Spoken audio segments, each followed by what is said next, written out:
Welcome to one of the first dramatic readings I think we've ever done on here. Right now, in case you're wondering what I've been up to, I've been writing a book. I've been watching a Killer Instinct tournament grand final.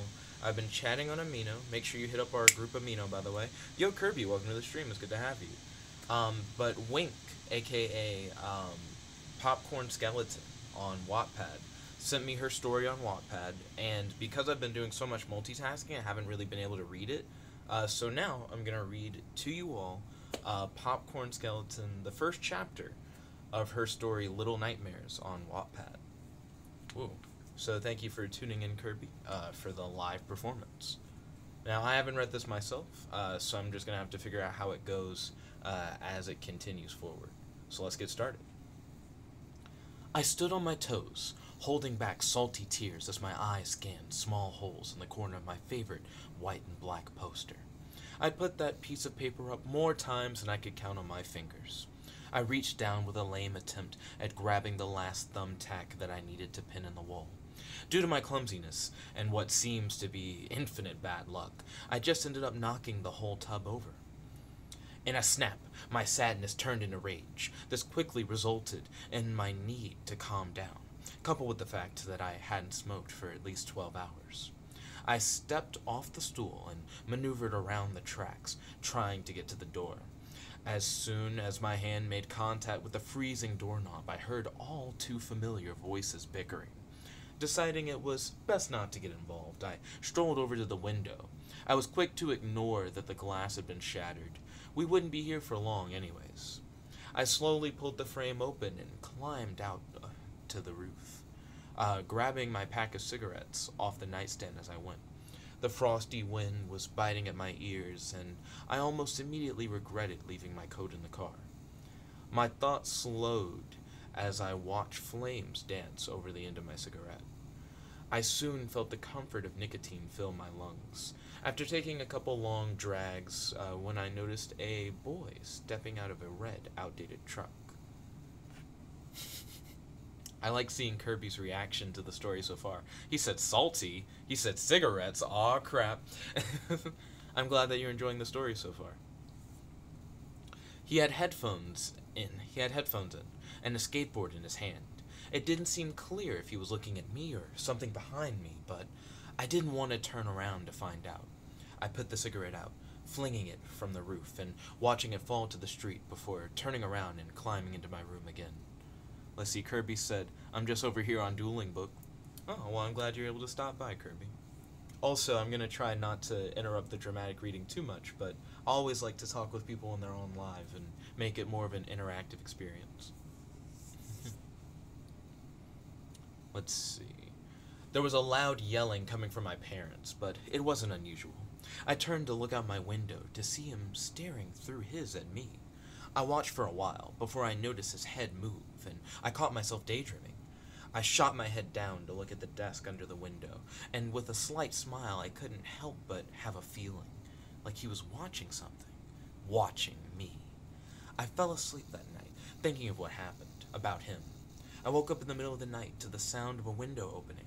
I jolted up and grabbed the baseball bat hidden beneath the bed. I reached toward the lamp, and with a swift hit, I was thrown off of my bed.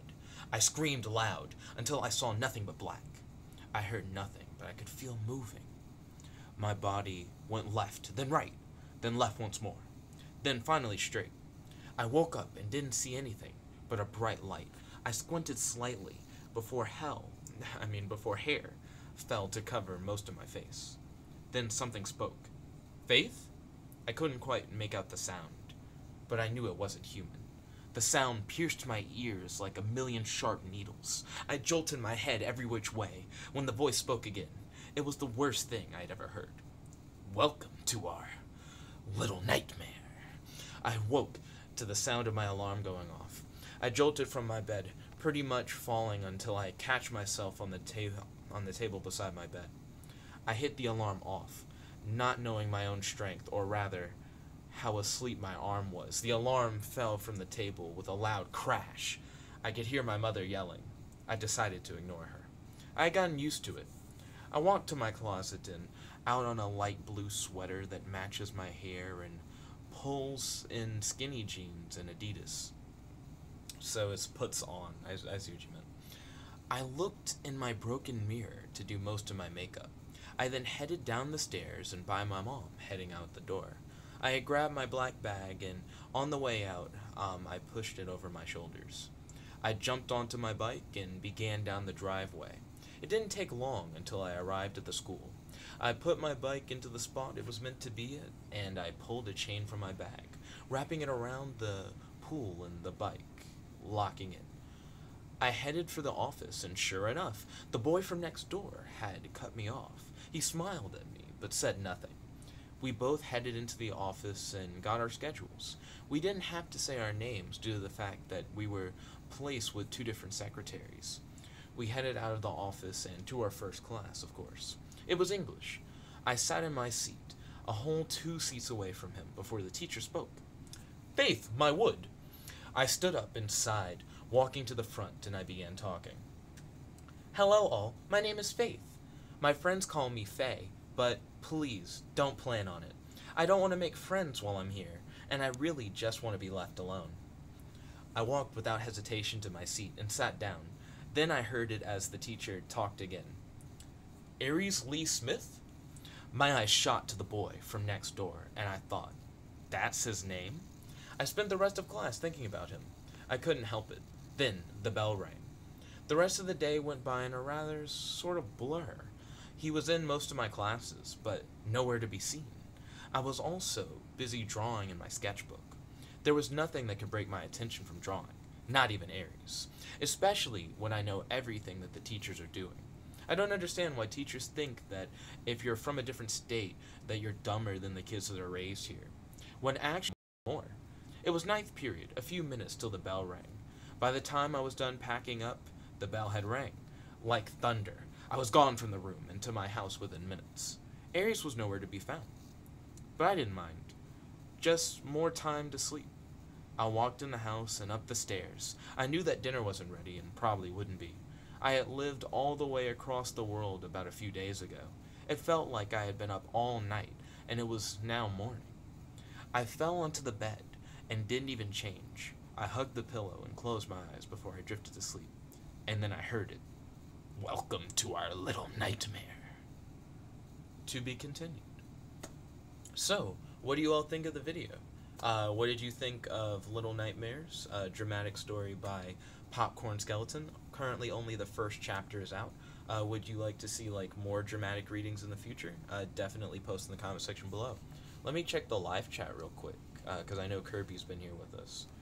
Kirby said, "Oh, I'm just over here on Dueling Book." So Kirby didn't add any additional messages after the Dueling Book message. Well, that's cool. Thank you all for joining us. I truly appreciate it. If you like this video, make sure to like this video, favorite, comment, subscribe, and ding, ring that bell so you'll be notified whenever we do these live streams. If you'd like to know when this story comes out and when additional chapters are released, then make sure you follow Popcornskeleton on Wattpad. I'm sure she would truly appreciate it. And thank you all for watching. Have a wonderful day. This is your host, your friend, your boy, Jet Black, the one and only, logging out. But don't worry, I am currently also working on getting Killer Instinct working on my computer and possibly streaming that in the near future. Peace.